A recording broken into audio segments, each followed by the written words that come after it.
learn something from Spanish 4? Yeah, sure. Here you go. Just go in there. Yeah. Okay, so we were going to do... Diana, don't you find that if you are in the role of teacher, if you're having to explain it to others, then you learn like 5 times as fast? Yeah, for sure. I think even when I have Gata, my partner, in the mix as well, then she has to learn the English of it, and then I have to learn the Spanish of it, and then are we talking about the same thing? So then I have to go to Tom and then break down that. So like that whole process of just like one word is like a day's worth of learning, I think. Yeah, like how she's been saying, proof. Proof, like try this. Yeah. Right? Because in Spanish, the word for try, like food, and prove is the same verb. It's probar. So Gata has been thinking that she's saying, hey, try this. But what she's been saying in English is, hey, prove. And Diana hasn't known why. She's saying prove. And now she understands that she's been meaning to say try. Try. Yeah. These. So... the great life ahas of how to understand each other, of like we're thinking we're passing the same message, and then the other one's like getting it, and it's like, what? And then they go and do something else. We're like, but wait, we don't have to overprove yourself, right? We just wanted you to try it. Gotcha. Fantastic learning. And I think even the fascination of how words are formed. So Barbara, you were saying yours coming from a Latin and French conjugation, which I too have as growing up in Canada with French. So I can kind of see the tu, or what was that? Vosotros. Yeah. No, what is it in French? Vous and nous. Yeah. And I see that vosotros, nosotros kind of conjugation. But I also have Filipino. So I'm like, I'll try a Filipino word to see if it's even Spanish, and sometimes I nail it. I'm like, we're doing Taglish, Spanish, English right now, and so it's like this fun game of maneuvering through each other's understanding. Love it. Right. This is like Spanish multi-dimension. It doesn't matter. So you want to go to a better word, bigger, smaller? What do you feel? Oh, that's a hint. Remember? So we're doing mejor and poquito. Sí. Yeah. Let's do an opening because we just started recording it. Cool. Okay. This is the opening. Okay. This is the opening. Chasing up the gears with Mr. Tom, Maestro Tom.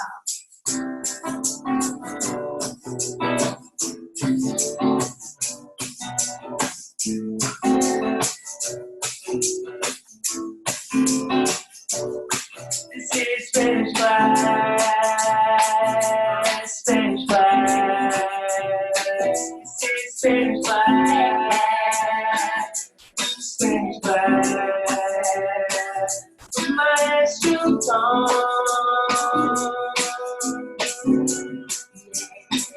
And estudiante Hola, it's Pete. We're gonna learn about how to say better in words, bigger and higher, and bigger and smaller. Here we go, we're gonna start the class. In 3, 2, 1. Chiquitita, chiquitito, chiquitita, chiquiting. All right, here we go. Get it. Go. What you want to learn? Okay, so I learned earlier, pequito is little and pequeño is small. Is that correct? It's not totally incorrect. Ooh, okay, please enlighten the dear child over here. Pequeño, yeah. Pequeño. Small. Or pequeña is small. Okay. Small. Pequeño. A little. Poco is little or few.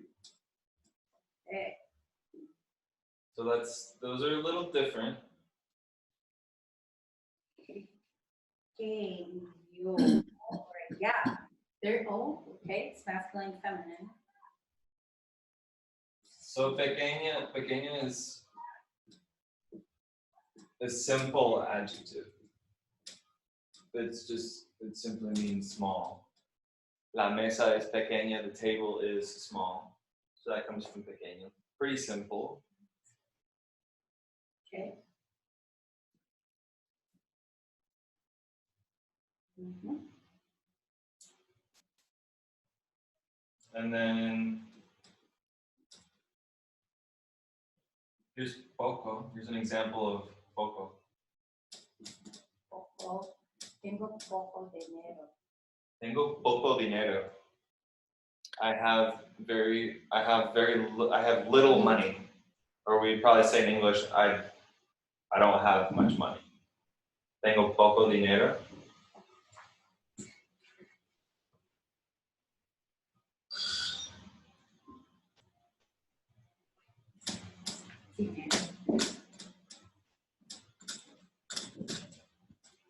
Tengo poco dinero. Poco, little. Tengo, I have. Dinero, money. La mesa es pequeña, es small. Quiero un poco de arroz. I want a little rice. Yeah. A little, un poco. Un poco, yeah. Because if you say quiero poco arroz, just like arroz. un. I would say uno or una. That's not right though. No.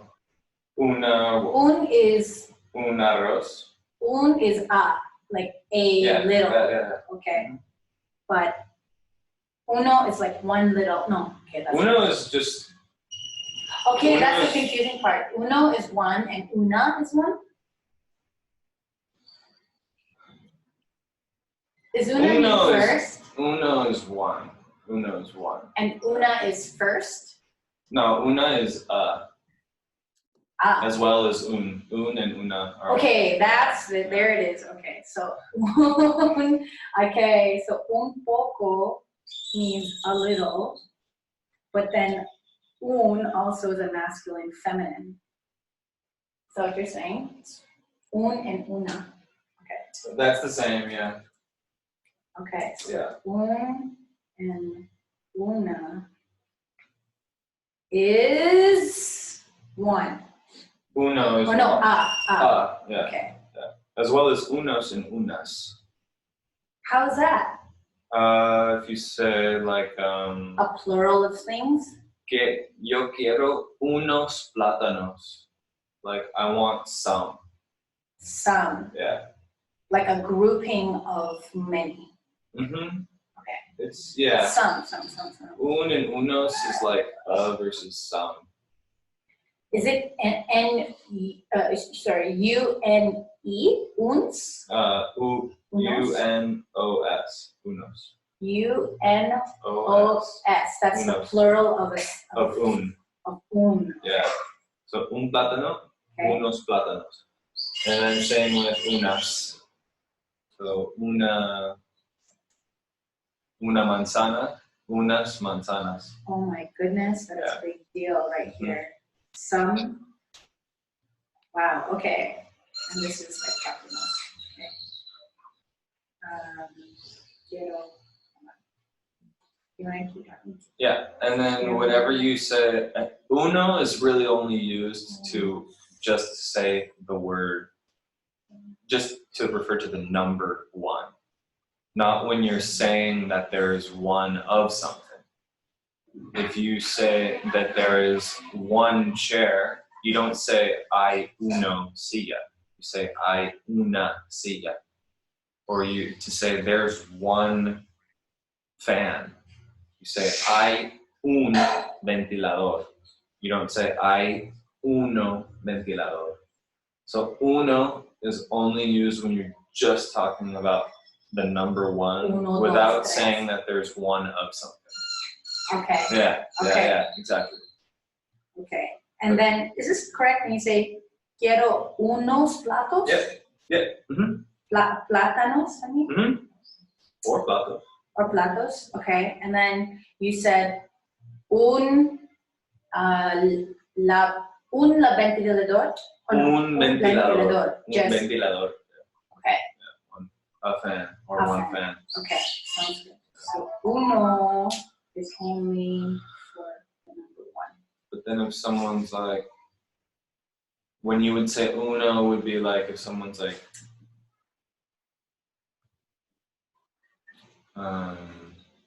¿cuántos plátanos quieres? How many bananas do you want? And you can then you just say uno. One. Yeah, you can't say un. If you say un, you have to say un plátano. No. Yeah. Of like. But if you're like, how many do you want? You say uno. Got it. But one or. Just one. Solo uno. Yeah. Una taza. Una taza. Una taza. One cup. Yeah. Okay. So, okay, sounds good.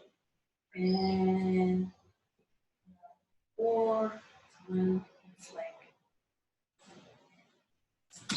a fan. But then there's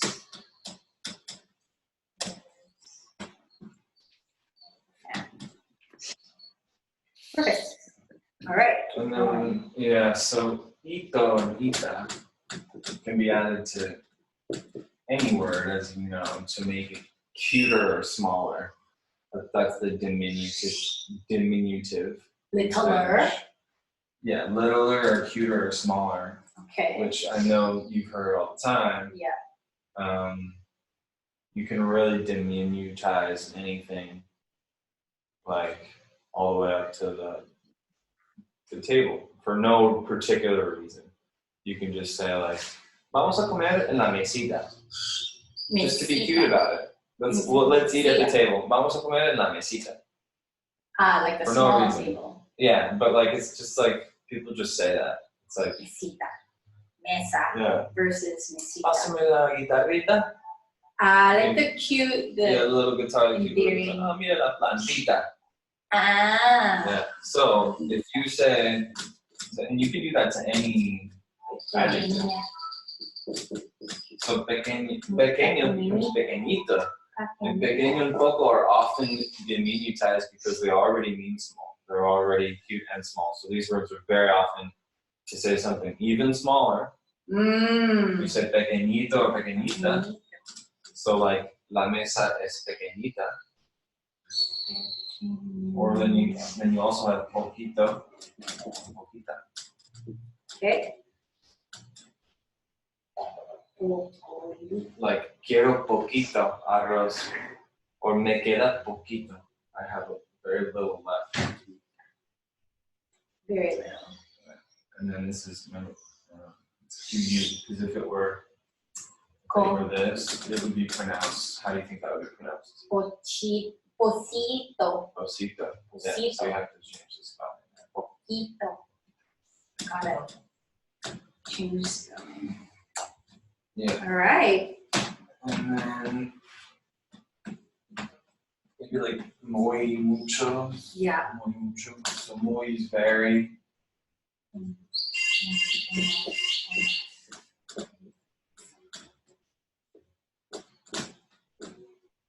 Mucho. Os. As. A lot. Grande. Okay. A lot.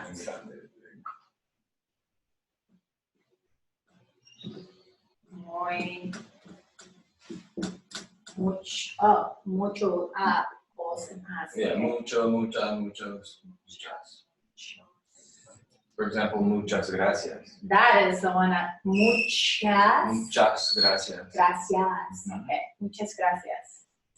That was a big lesson when I had to do my gratitude, and then I would, thanks to all our sponsors on the video, and we were here in Mexico, and then like, muchos gracias. And then someone's like, it's muchas. I was like, oops. Some new learnings. Okay, so you just shared with me, typically the noun or the adjective arrives after the noun. Like, you were to say, es bonito es estudiante bonito? Es un estudiante. Okay. Es un estudiante bonito. Yeah. That's the description. But if you ever use malo, bueno, or grande, that's one of the few 3 words that go before as an adjective to describe the Yeah, those are the kind of the 3 main ones. I think there's a few more, but yeah. And Bueno, malo, and grande. And then they're shortened as big, a good, a bad, or a big. Yeah. Mm-hmm. Okay, so un or a great. Or a great. Can also kind of be great. Great. Like great, yeah. Es un gran estudiante. Yeah, you can say that he's a great student. Yeah, es un gran estudiante. Great student. Okay. All right. We almost, yep. Okay, eso yeah, bien. Bien, Okay. you asked, so that's well. So you wouldn't say tú cocinas bueno. You can't say you cook good. You cannot say that? You can't say tú cocinas bueno, no. Bueno. Bueno is good. Sí. Bien is well. So when you're describing how you do something, you have to say bien. Well is bien. Yo escribo bien. I write well. Okay, so when you do bien, you go, this is bien. This is tú, as in you, cocinar bien. Bien, well, good. Okay. Not.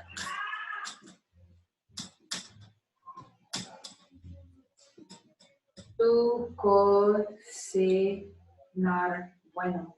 Not, that is not good. No. Okay. So bien is only just well. Is that bien? Are you well? Yeah. Or are you okay? Good. ¿Estás bien? Okay. Like what's wrong? Estás. ¿Estás bien? But isn't it also are you well? Because Yeah. estás. Sí. Yeah. Estás well. Are you well? Yeah. So you can say if you haven't seen someone in a while. Hola. ¿Qué tal? ¿Estás bien? ¿Estás bien? Yeah. Sí. Are you good? Are you well? Are you well? Yeah. Okay. Yeah. And you can say bien, bien. Sí. Estoy bien. Or todo bien. That's a good one. Very. All good. All good. All good. Todo bien. Todo bien. You go. Sí, todo bien. Estoy bien. Todo bien. Todo bien. You can even say that as a question. You can say, hola, ¿qué tal? ¿Todo bien? All good? All good? Okay. Este trabajo es bien difícil. Yeah, this is The kind job. of different. Este, which is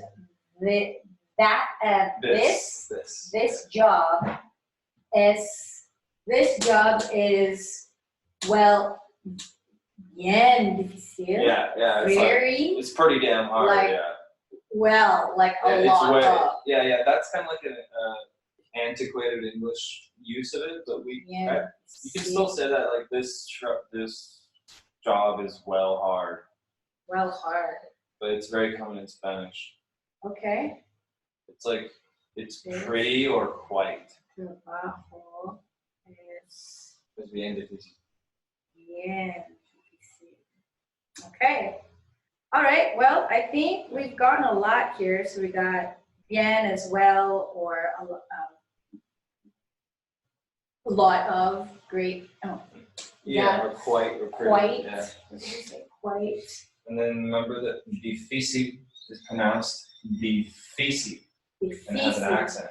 Okay. Not difícil, because it ends with an L, which is a consonant other than N or S. Right. Meaning that the stress naturally falls in the last syllable, and to indicate that it's not the case. Difícil. Put that accent there. On the first. On the middle I, yeah.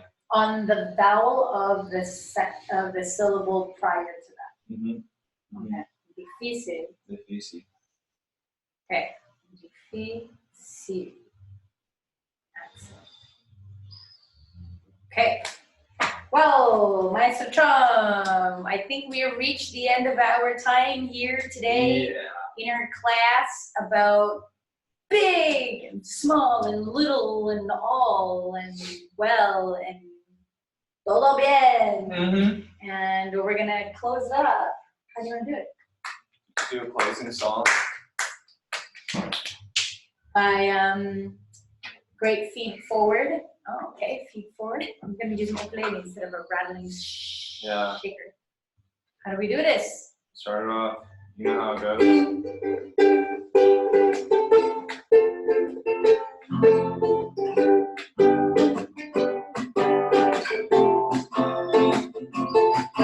Well, we learned about lots of stuff today.